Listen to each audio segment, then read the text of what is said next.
سلام دوستای عزیز، سارا هستم و بسیار خوشحال هستم که دوباره در خدمت شما عزیزان هستم. امیدوار هستم هر جایی که هستین جور و صحت سلامت باشین و تشکر از اینکه ویدیو را بر دیدن انتخاب کردین.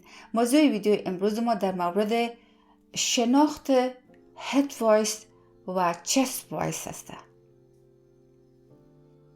دوستای عزیز، ما بسیار میشنویم در مورد هد وایس، چست وایس، mixed voice. ما امروز میخوایم بفهمیم که اینا چی هستن اصلا. دوستای عزیز، به خاطر از اینکه ما این موضوعات بفهمیم بسیار ضرور است که اول ما بفهمیم که امی صدای ما چی رقم کار میکنه. تارای صوتی دو ساختاری است در گلون ما که اینا بسیار رول مهم دارن در قسمت تولید صدا یا صداسازی. البته ما وقتی که میگیم دو تا تار مانا نداره که دو تا تار در گلون ما هست. نه، اینا پرده های نازک هستن، دو پرده نازک هستن که توسط عضلات صوتی و توسط غضروفا پوشیده شدین و اینا چند طبقه‌ای هستن که وظیفهشون تولید صدا است. دوستای عزیز، هر دفعه که ما صحبت میکنیم امی دو تا پرده ها که ما تارای صوتی را میگیم اینا بر یک دیگه نزدیک میشن، دکه میخورن و لرزه میان که صدا تولید میشه.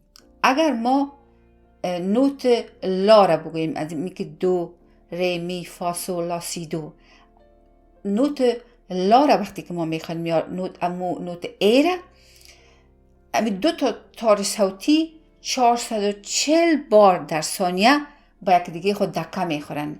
یعنی بلرزن تنها به گفتن لا ببینین که شما چقدر این تارهای صوتی کار میکنن. 440 بار در ثانیه اینا حرکت میکنن و با یک دیگه خود دکه میتن که ما امو لا را میتونیم که بخوانیم.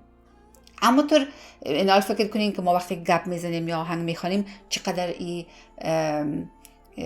تارهای صوتی بر یک دیگه خود دکه میتن و اینا چقدر کار میکنن. از او خاطر ما باید بسیار آواز ما را به احتیاط ازش کار بگیریم که تا به صدمه وارد نکنیم و درست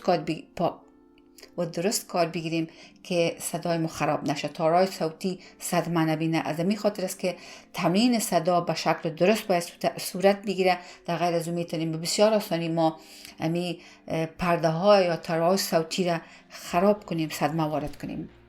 تارای صوتی خاصیت الاستیک دارن. امی الاستیکی که ما کشف میکنیم که میشناسیمشون که روزانه استفاده میشه، امی خاصیت داره. در حالت عادی وقتی که ما نوت‌های پایین استفاده میکنیم میخوانیم و یا در حالت گپ زدن نرمال نوت‌های پایین استفاده میشه که در اون صورت امی تارای صوتی کش شدگی نیستن، نرمال هستن، یعنی دبل هستن و طولشان هم کم است، کوتاه هستن. از او خاطر کلماتی که از او تولید میشه کلمات واضح و برجسته هستن و یعنی بام هستن، غور هستن و واضح فهمیده میشن. اما وقتی که ما نوت‌های بلند میخوانیم در اون صورت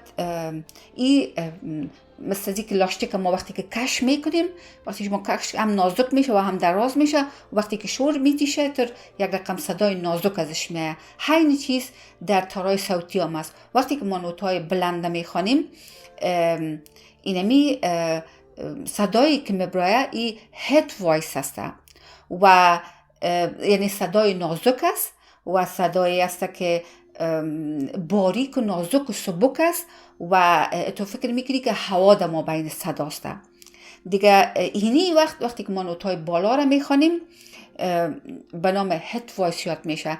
یعنی چطور ما متوجه میشیم که وقتی ما صحبت میکنیم و وقتی که ما آهنگ میخوانیم چطور بفهمیم که آیا ما هد وایس ما استفاده کردیم امی حالی که ما میخوانیم یا چست وایس استفاده کردیم.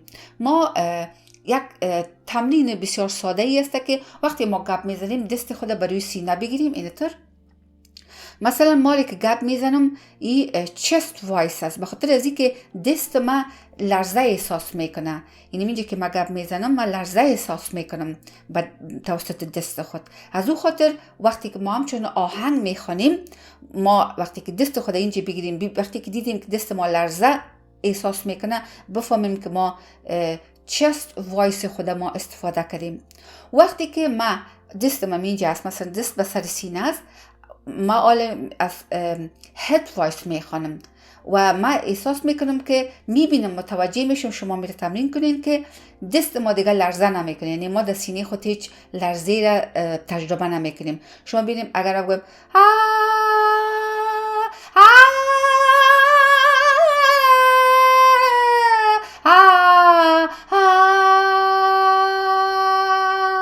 ما در این صورت آل چست وایس استفاده نکردم، برای که ما اینجا احساس لرزه نکردم، دست ما احساس لرزه سینه نداشت.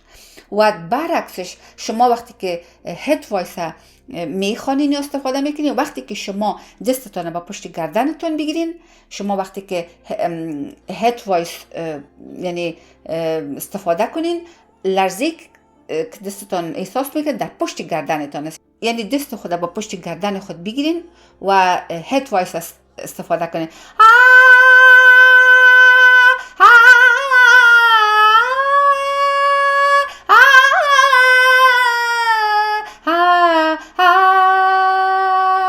من در اینجا در پشت گردن خود یک لرزه احساس میکنم که من از این برای من بسیار واضح میشه که من حالا دیگه هد وایس خود استفاده کنیم. خب دوستای عزیز، این یک طریقی بود که ما به شکل بسیار آسان و ساده خواستم که بگویم که هد وایس و چست وایس اصلا چی هستن و میکسد وایس چی است.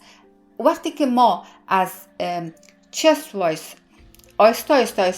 آیستا میریم به هد وایس و اردوش یک جای میخوانیم، اینمی میکس وایس گفته میشه. یعنی ما تمریناتی که در روزهای اولی که انجام دادیم، یعنی شما اگر در کانال ما برین، در یوتیوب کانال ما برین، میبینین که تمرین صدا از طرف صوب، تمرین ماندرا سبتک، تمرین صدا در های اکتیو، تمرین صدا در مدیا سبتک، یعنی اینا رو ما کلش تمرین کردیم. ما تمرینای روزهای اول ماست که ما وقتی که آیستا اول از لاور اکتیو یا ماندرا سبتک شروع میکنیم و آیستا میریم تمرین صدا در مدیا سبتک میکنیم و باز آیستا متبریم در های اکتیو. اینی کلش که یک جای میشن و آیستا به یک دیگه پیوست داده میشن، این صدا را میگن میکسد وایس. دوستای عزیز، البته دوستای عزیز، تجربه صدا یا خواندن چست وایس برای خانما مشکل تر است نظر به مردها، چون مردها همونطور طبیعتا صدایشان بام است و غور است، یعنی و اینا نرمال عادتا اینا طبیعتا همونطور از چست وایس زیادتر میخوانن و خانما برعکس است.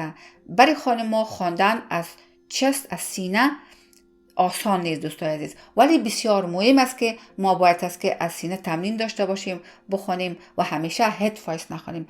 گرچه که هد وایس بسیار زیبا است، تمام مرکیگکا بسیار چیزای زیبا را آدم میتونه که در هد وایس تجربه کنه و بخونه در آهنگ، یعنی آهنگ بسیار میتونه فیشن بده، آرایش بده توسط هد وایس و هر دویش برای ما ضرور است که ما باید تمرین داشته باشیم. دوستای عزیز، این بود موضوع ویدیوی امروز ما. امیدوارم که یک موضوع جالب بوده باشه و من بسیار خوشحال بودم که شما نازنینا تا آخر ویدیو با ما بودین. تا ویدیوی دیگه شما نازنینا را همه را به خدا میسپارم. بدرود.